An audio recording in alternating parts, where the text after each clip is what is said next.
Hello student. तो आज के इस वीडियो में हम पढ़ाई करेंगे यूनिट 1 के लास्ट टॉपिक बायोएनर्जेटिक्स में से लास्ट पॉइंट, और वो है biological significance of ATP. Biological significance of ATP जब हम पढ़ते हैं तो इससे पहले हमने साइक्लिक एएमपी का पढ़ लिया। तो साइक्लिक एएमपी जो है वो एटीपी से ही जनरेट होने वाला एक बाय प्रोडक्ट था, ये हमने देखा था। तो एक्चुअली ये उससे पहले होना था, लेकिन चूंकि कुछ डायग्राम इसमें है तो वो बनाने में थोड़ा सा टाइम लग गया, इसलिए पहले उसको पढ़ा दिया था। उसमें ज्यादा डायग्राम नहीं थे। तो biological significance of the ATP क्या है? एटीपी जो है वो एक बहुत, हम ये सब जानते हैं, आप अगर बायोलॉजी के स्टूडेंट है तो इतना जानते, नहीं जानते तो फिर भी बता देता हूँ। एटीपी जो है वो एक एनर्जी मॉलिक्यूल है, और ये बॉडी में होने वाली जितनी भी रिएक्शन है जहां पे की एनर्जी की जरूरत होती है तो इसके द्वारा ही प्रदान की जाती है। ये हमको ध्यान रखना है। तो एटीपी का सिग्निफिकेंस बायोलॉजिकल लेवल पे बहुत ज्यादा है। फिर भी हमने यहाँ पे कुछ पॉइंट्स को इंक्लूड किया है, क्योंकि हम सब चीज को तो यहाँ पे बता नहीं सकते। क्वेश्चन भैया इतना बड़ा थोड़ी लिख सकते हम। तो हम उसमें से कुछ पॉइंट को यहाँ पे डिस्कस कर रहे हैं जो कि मेन है। बाकी एटीपी का हमारी मेटाबॉलिक प्रोसेस में बहुत बड़ा रोल है। ठीक है। अब मेटाबॉलिक में कैटाबॉलिज्म एनाबॉलिज्म दोनों आए। तो यहां से हम स्टार्ट करेंगे। तो जैसे कि हमने साइक्लिक एएमपी में भी जब हम उसके बायोलॉजिकल सिग्निफिकेंस पे गए थे तो हमने वहां पे उसको बताया था कि सबसे पहले साइक्लिक एएमपी होता क्या है। तो यहाँ पे भी हम यही बताएंगे कि एटीपी है क्या चीज। तो एटीपी बनता कहाँ है? एटीपी बनता है हमारे माइटोकॉन्ड्रिया में। माइटोकॉन्ड्रिया में कैसे बनता है इसको हम डिटेल में पढ़ेंगे यूनिट 2 के चैप्टर नंबर बायोलॉजिकल ऑक्सीडेशन। आप ध्यान रखिएगा, यूनिट 2 के चैप्टर नंबर 2 बायोलॉजिकल ऑक्सीडेशन। ठीक है। तो वो हम इसके बाद बस हम वही यूनिट स्टार्ट करने वाले हैं। ठीक है। तो यूनिट हमारी ये ऑलमोस्ट कंप्लीशन पे है। इसके बाद जो रिमेनिंग पार्ट्स हैं वो कंप्लीट करते हुए हम चलेंगे यूनिट 2 पे। तो चलिए हम आगे बढ़ते हैं। तो अब सबसे पहले हम एटीपी का देख लेते हैं कि एटीपी है क्या। तो हम बहुत ज्यादा डिटेल में नहीं जा रहे हैं, क्योंकि हम एटीपी के बारे में पूरे इस सिलेबस में पढ़ेंगे, इसलिए हम बहुत ज्यादा डिटेल में नहीं जा रहे हैं। लेकिन एक बेसिक हम उसकी चीज देख लें। तो ATP is the molecule most high energy compound in the living system. ये सबसे ज्यादा हाई एनर्जी कंपाउंड लिए रहता है, लेकिन इससे भी ज्यादा हाई एनर्जी कंपाउंड वाले मॉलिक्यूल्स होते हैं, लेकिन वो इतने ज्यादा इजीली अवेलेबल नहीं होते हैं हर जगह कि हम उसके द्वारा एनर्जी का इस्तेमाल करके कोई भी केमिकल रिएक्शन या रासायनिक क्रिया जिसको आप बोलते हैं वो की जा सके। इसका स्ट्रक्चर में 3 चीजें बेसिक होती हैं। एडिनाइन ग्रुप होता है, अभी हम देखेंगे इसकी नेक्स्ट स्लाइड पे इसका स्ट्रक्चर समझेंगे। एक राइबोस शुगर होती है, एक शुगर मॉलिक्यूल होता है, ये जनरली पेंटोस शुगर होती है ना, हेक्सोस शुगर, और 3 फॉस्फेट बॉन्ड होते हैं। तो इस हिसाब से हम अलग अलग स्ट्रक्चर देखेंगे। तो एटीपी का स्ट्रक्चर हम अभी देखते हैं, उसको मैं आपको समझाऊंगा कैसे हम। ATP is considered as a high energy compound because of the presence of the 2 phospho anhydride bond. अब 2 फॉस्फो एनहाइड्रेट बॉन्ड जो है वो कहाँ होते हैं, कैसे होते हैं, that will be also you will look after. तो आपको ये दोनों पॉइंट याद रखने हैं जब हम नेक्स्ट स्लाइड पे जा रहे हैं। एक तो 2 फॉस्फो एनहाइड्रेट बॉन्ड होते हैं, और ये 3 चीजों से मिलकर बना होता है, एडिनाइन, राइबोस शुगर और ट्राइफॉस्फेट। हाइड्रोलाइसिस इन दोनों फॉस्फेट बॉन्ड का जब हाइड्रोलाइसिस होता है तो इट विल्ड है high negative and free energy. तो फ्री एनर्जी कंसेप्ट हम पढ़ चुके हैं। अगर ये नेगेटिव वैल्यू दे रहा है मतलब ये एक्सोथर्मिक रिएक्शन दे रहा है, एक जो है बाहर निकल रही है, एनर्जी बाहर जा रही है सिस्टम से, इसलिए नेगेटिव वैल्यू है। अगर ये प्लस में होती तो एनर्जी अंदर आती, ये बाहर जा रही है, रिलीज हो रही है, इसलिए नेगेटिव वैल्यू है। ठीक है। एब्जॉर्ब की जाती तो पॉजिटिव वैल्यू होती। तो हम यहाँ पे इंट्रोडक्टरी देख चुके हैं। ठीक। अब हम देख लेते हैं इसका structure. So this is the structure of ATP. Structure of ATP में अभी हमने बोला कि 3 पार्ट से मिलकर बना हुआ है। अब मैं आपको तीनों पार्ट बता देता हूं कौन सा कहां पे। तो दिस स्ट्रक्चर इज एडिनाइन, ये एडिनाइन मॉलिक्यूल है। This one is the ribose sugar. कौन सी शुगर है? राइबोस। राइबोस शुगर कौन सी होती है हमारी? Pentose sugar. हम कार्बोहाइड्रेट में ये पढ़ चुके हैं। और ये 3 फॉस्फेट इसमें मॉलिक्यूल्स, 3 फॉस्फेट ग्रुप जो है वो 2 बॉन्ड से, मतलब जिसको हम फॉस्फोएनाइड्राइड बॉन्ड बोल रहे थे, उससे जुड़ा होता है। तो वो कैसे होता है, तो हमको सबसे पहले ये ध्यान रखना है कि 3 चीजों से मिलकर बना है। आगे हम इन तीनों ग्रुप्स को जो है वो सिर्फ सिंबॉलिक रूप में समझाएंगे, कहीं पे भी हम स्ट्रक्चर नहीं लिखेंगे कंप्लीट, सिंबॉलिक रूप में समझाना है। ठीक है, तो सिंबॉलिक रूप में कैसे समझाएंगे वो आपको मैं बताऊंगा कैसे हम यहाँ पे करते हैं। चलिए, तो अभी अपन इसको हटा देते हैं। अब हम यहाँ पे देख चुके हैं क्या क्या। अब इसमें हम यहाँ पे लिखे हुए हैं, जस्ट अ मिनट। अब यहाँ पे हम लिख चुके हैं कि ये एडिनाइन है। एडिनाइन का मतलब क्या है, एडिनाइन वाला पोर्शन हम किसको बोलते हैं? एडिनाइन है कि जब एडिनोसाइन लिखा हुआ है, जब एडिनोसाइन हम किसको बोलते हैं? जब एडिनाइन राइबोस शुगर के साथ बाइंड होता है, इतना वाला पोर्शन, इसको हम एडिनोसाइन बोलते हैं। एडिनोसाइन मॉलिक्यूल का बहुत अच्छा यूज जो है वो कहाँ है? हमारे डीएनए आरएनए। तो जब हम इसका फंक्शंस पढ़ेंगे या बायोलॉजिकल सिग्निफिकेंस पढ़ेंगे, तब वहां पे भी ये डीएनए आरएनए की बात आएगी। ठीक है, तो एडिनाइन राइबोस शुगर के साथ मिलके एडिनोसाइन बना रहा है, इसके अलावा कोई फॉस्फेट ग्रुप नहीं। चलिए, फिर नेक्स्ट वन जो हम देखते हैं वो कौन सा है? वो है एएमपी। एएमपी का मतलब होता है एडिनोसाइन मोनोफॉस्फेट। मोनो का मतलब होता है 1। ठीक है, ये इतना तो आप जानते हैं कि मोनो का मतलब होता है 1, यहाँ पे डी का मतलब होता है डाई मतलब 2, और टी का मतलब होता है ट्राई मतलब 3। ये बात हमको याद रखनी।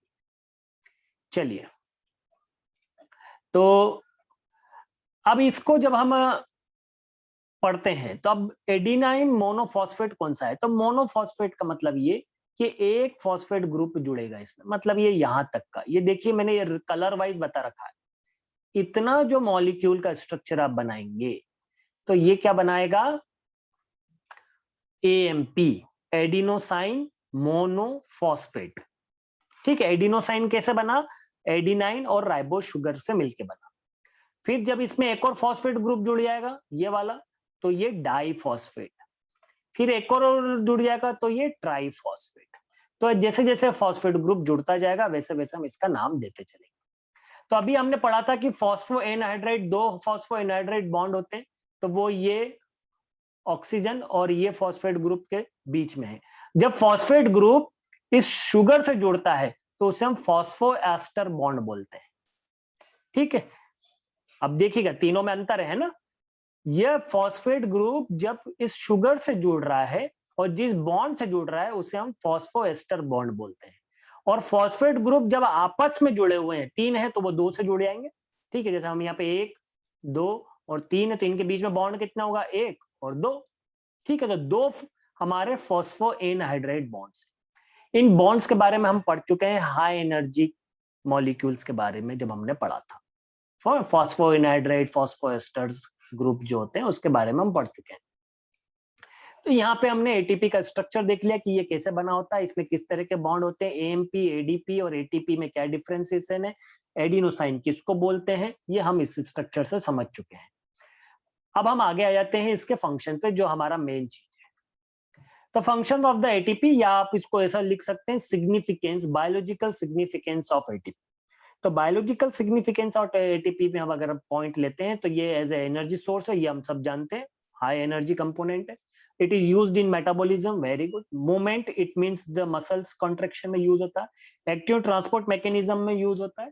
कपलिंग रिएक्शंस में यूज होता है। डीएनए सिंथेसिस में यूज होता है एंड सिग्नल ट्रांसडक्शन में यूज होता है। Signal transduction it's not mean by the हमारा नर्व इंपल्स है ना, उससे इंपल्स नहीं, सेल कम्युनिकेशन कैसे होता है उससे मतलब है। चलिए, तो हम बायोलॉजिकल सिग्निफिकेंस में सबसे, अब हम इन सभी पार्ट को एक एक करके छोटा छोटा सा समझते चल रहे हैं, यही आपको लिखना है हमारे।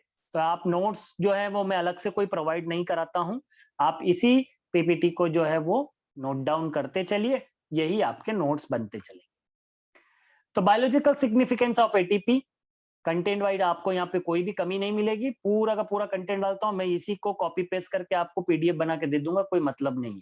ठीक है, ये पूरा कंटेंट है, मैं कुछ भी यहाँ पे अपन कोई भी चीज हाइड नहीं करते। ठीक है, तो एनर्जी सोर्स जो है वो क्या रहेगा?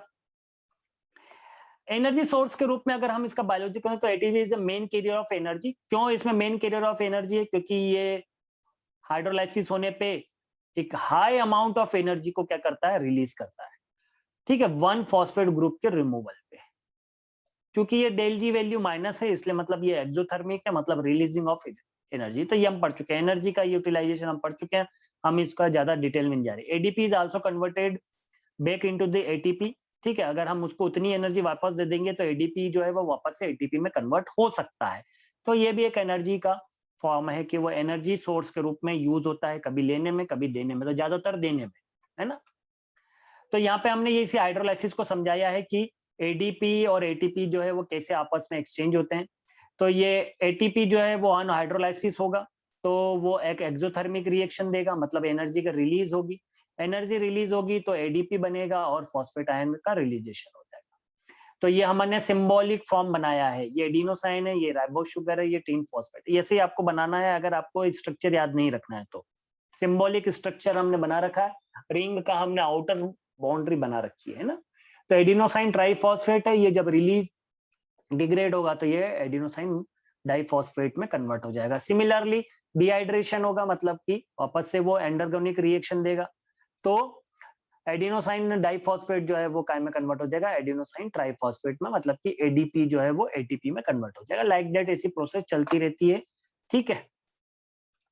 चलिए, मेटाबॉलिज्म। अब हाँ, यहां से अब हमारी जो यूनिट 2 और 3 जो हम पढ़ेंगे वो पूरी इसी मेटाबॉलिज्म पर बेस्ड है।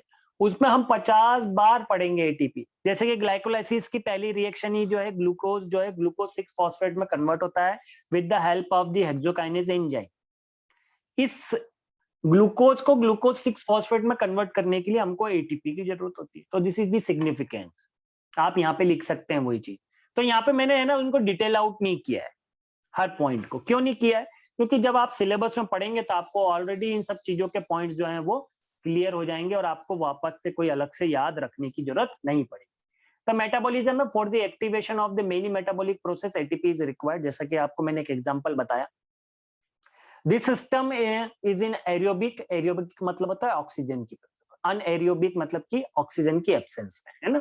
एरोबिक मतलब ऑक्सीजन की प्रेजेंस में, तो ये अनएरोबिक प्रोसेस है। टेक्स प्लेस इन द सैक्रोप्लाज्म, सैक्रोप्लाज्म मतलब होता है मसल का साइटोप्लाज्म, है ना।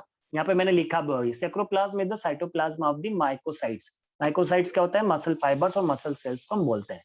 The process is involve the partial breakdown of the glucose, इसमें हमारा पार्शियल ब्रेकडाउन ऑफ ग्लूकोज होता है जिससे कि हमको एनर्जी मिलती है, ठीक है। तो ये ग्लाइकोलाइसिस में भी हम पढ़ते हैं कि साइक्रोप्लाज्म मसल्स में कैसा होता है। तो एरोबिक और अनएरोबिक ग्लाइकोलाइसिस होती है, उसमें मैंने आपको एचएमपी शंट में भी इसका यूज होता है। ये जनरली जनरेशन का काम करती है, फैट मेटाबॉलिज्म, बायोसिंथेसिस, ठीक है, टीसीए साइकिल, इन सब में जो हम देखते हैं कि कहीं ना कहीं एटीपी का इस्तेमाल होता है। तो metabolism is the major part. अब मेटाबॉलिज्म का एक और रोल है। मेटाबॉलिज्म जो है वो जनरली दो चीजों से मिलकर बना होता है। किस किस से? एक होता है एनाबॉलिज्म और एक होता है कैटाबॉलिज्म। एनाबॉलिज्म का मतलब क्या होता है? बनना, कोई चीज फॉर्मेशन में होती है तो उसे हम एनाबॉलिज्म बोलते हैं।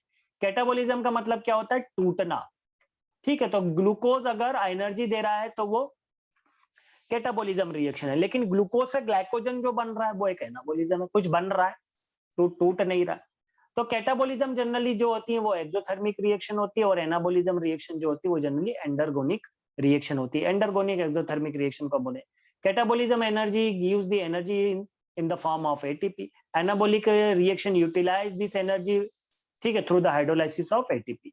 तो हमने यहाँ पे यही समझाया है द रिलेशन लिंक। तो एटीपी का सिग्निफिकेंस है ये metabolism. ATP act as a link between the catabolism and anabolism.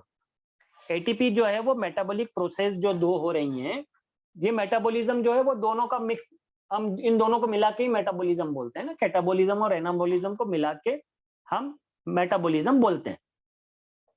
तो ये बता रहा है कि एटीपी जो है वो एक लिंक स्थापित करता है कैटाबॉलिज्म और एनाबॉलिज्म प्रोसेस के बीच में।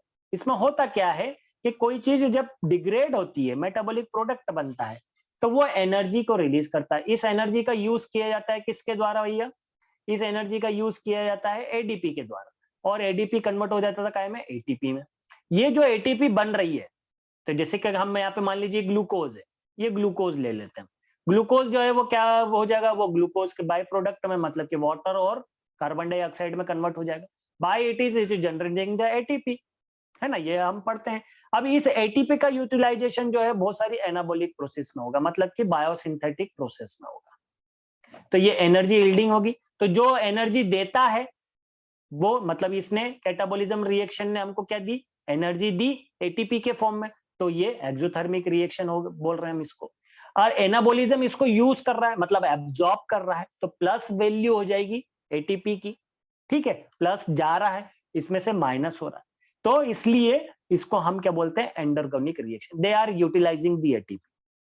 तो सीधी सिंपल सी बात है कि जिस सिस्टम में एनर्जी जाती है वहां पे प्लस वैल्यू आती है, जहां से बाहर जाती है वहां से नेगेटिव वैल्यू आती है, ठीक है। तो हम यहाँ पे इसलिए इसको एक्सोथर्मिक, एंडोथर्मिक या फिर कैटाबोलिज्म, एनाबोलिज्म फॉर्म में समझाते हैं। इसका एक स्कीमेटिक डायग्राम और मैंने सिंपलेस्ट बना रखा है कि ये एनर्जी आई, इसी चीज को समझा रहे हैं हम, एनर्जी आई, इस एडीपी और पीआई ने इसको यूज किया, एटीपी बनाया, ठीक है, एटीपी फिर जो है फिर किसी यूज में यूज हो जाएगा और अपनी एनर्जी दे देगा, तो ये एक्सोथर्मिक रिएक्शन हो जाएगी, ये एंडोथर्मिक रिएक्शन हो जाएगी, लाइक दैट, ठीक है। चलिए अपन आगे बढ़ते हैं। नेक्स्ट जो है वो है मोमेंटम। मोमेंटम मतलब कि मसल कॉन्ट्रेक्शन में हमारी जब हम चलते हैं फिरते हैं, कुछ हाथ पर पैर हिलाते हैं, अभी आप अपनी गर्दन इधर से उधर करेंगे, इस स्क्रीन से हटाएंगे, देखेंगे, या अपना कंसंट्रेशन बना रहे हैं, बहुत सारी जगह हमारा मसल कॉन्ट्रेक्शन होता है।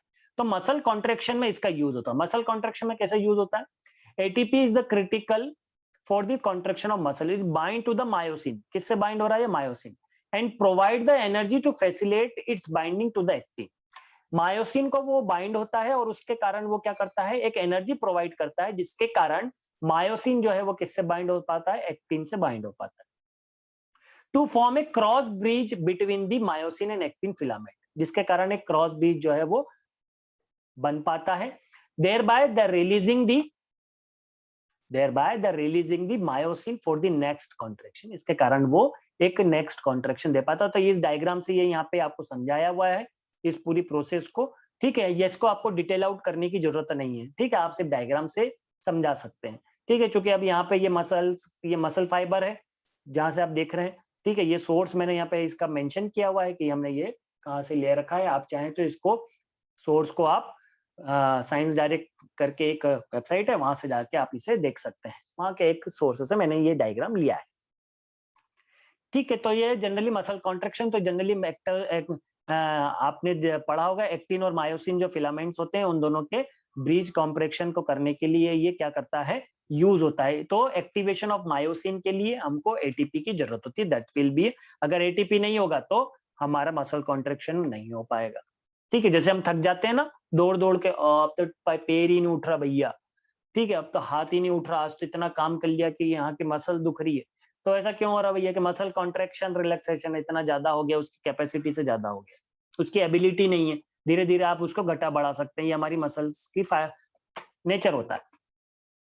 चलिए तो नेक्स्ट पे आ जाते हैं।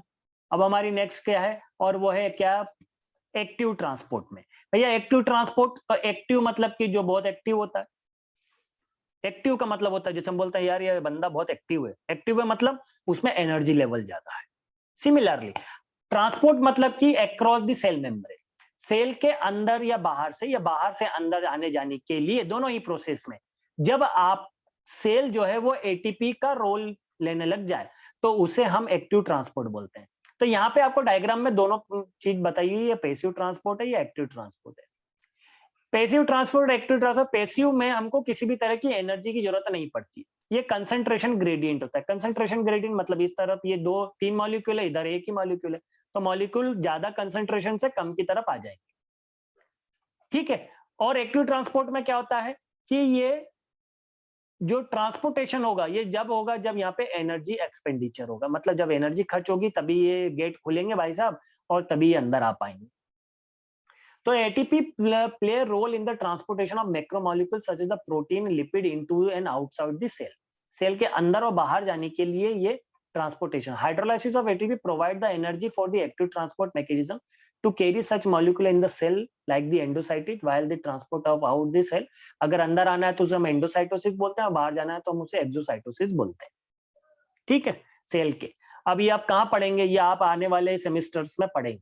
जब आप हायर सेमेस्टर्स में जाएंगे ना, तो ड्रग कैसे एब्जॉर्ब होती है, तो ये वन ऑफ द मेथड है एक्टिव ट्रांसपोर्ट। तो उसमें सोडियम पोटेशियम एटीपेज, ठीक है, मैं आपको बताता हूँ, सोडियम पोटेशियम एटीपेज होता है।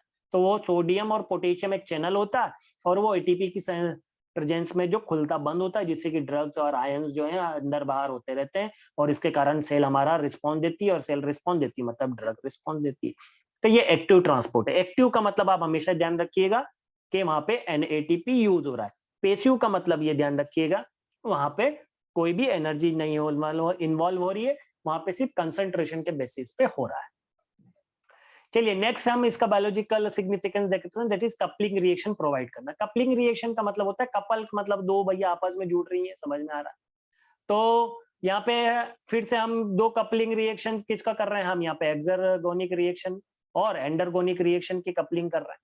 ठीक है, तो हम एक यहाँ पे एग्जांपल लेते हैं, जैसे ग्लूकोज जो है वो ग्लूकोज 6 फॉस्फेट में कन्वर्ट हुआ। ठीक है, इसमें एटीपी ने अपना एक फॉस्फेट जो है इसको दिया ग्लूकोज को, और ये कन्वर्ट हो गया काय में, एडीपी में।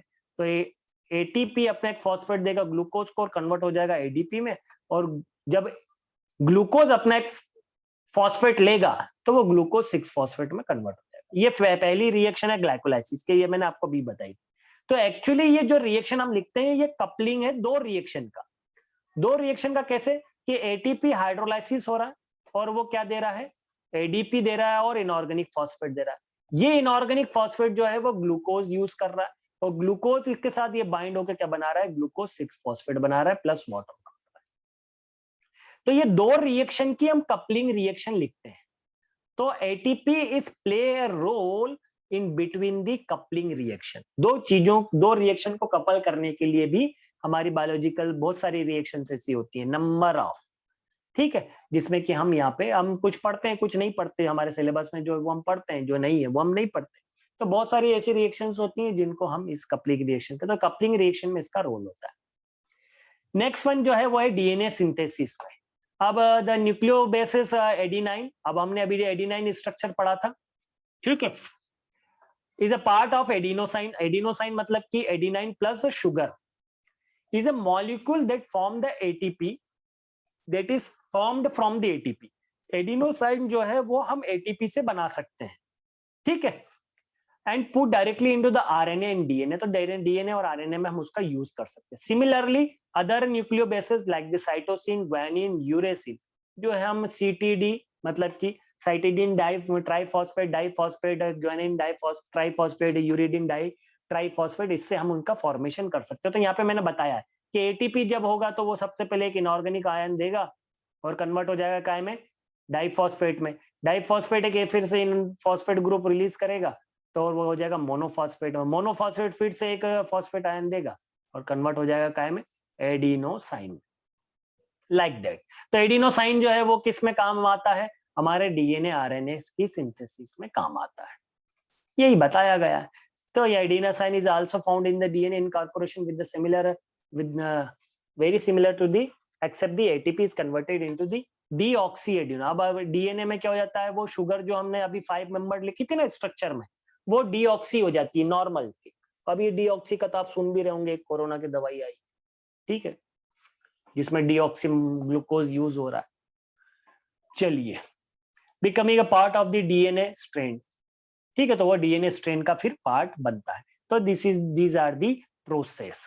अब हम आ जाते हैं हमारी लास्ट सिग्निफिकेंस पे, दैट इज सिग्नल ट्रांसडक्शन। तो सिग्नल ट्रांसडक्शन क्या है, it is nothing but the signalling molecules used for the cell communication, cell के आपस में कम्युनिकेशन के। इस पूरी प्रोसेस में क्या होता है, काइनेज एंजाइम होता है, ये यहाँ पे मैंने लिखा है kinase enzyme, which are the enzyme for the phosphorylated molecules. ये क्या करते हैं, फॉस्फोरिलेशन करते हैं। जैसे कि हमने हेक्सोकाइनेज पढ़ा, ग्लूकोज को ग्लूकोज 6 फॉस्फेट में कन्वर्ट करने के लिए, तो हेक्सोकाइनेज है, ठीक है। तो काइनेज क्या करते हैं, फॉस्फोरिलेशन करते हैं।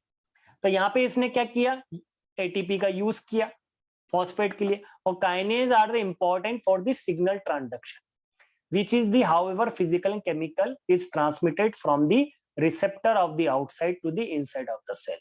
ये काइनेज एंजाइम जो है वो फिर, तो ये हमारा एक प्रोटीन है मान लीजिए जो कि आउटसाइड द सेल है, काइनेज एंजाइम एटीपी यूज करके उसे एडीपी रिलीज कर देगा, ये एटीपी आएगा और एडीपी में रिलीज हो जाएगा, और ये फॉस्फोप्रोटीन में उसको कन्वर्ट कर दिया। तो हमने अभी जैसे पढ़ा था ग्लूकोज जो है वो ग्लूकोज 6 फॉस्फेट में कन्वर्ट हो जाता है, तो वो भी काइनेज एंजाइम करता है, लेकिन वो तो ग्लाइकोलाइसिस साइकिल है ना। तो यहाँ पे ये कहाँ पे हो रहा है, सिग्नल ट्रांसडक्शन में हो रहा है, जब सेल आपस में सिग्नल जो है, तो ये फॉस्फोबाइंडिंग प्रोटीन्स होते हैं, ये फॉस्फेट ग्रुप जुड़ गया है इससे, इसको इसलिए हमने फॉस्फोप्रोटीन बोला है।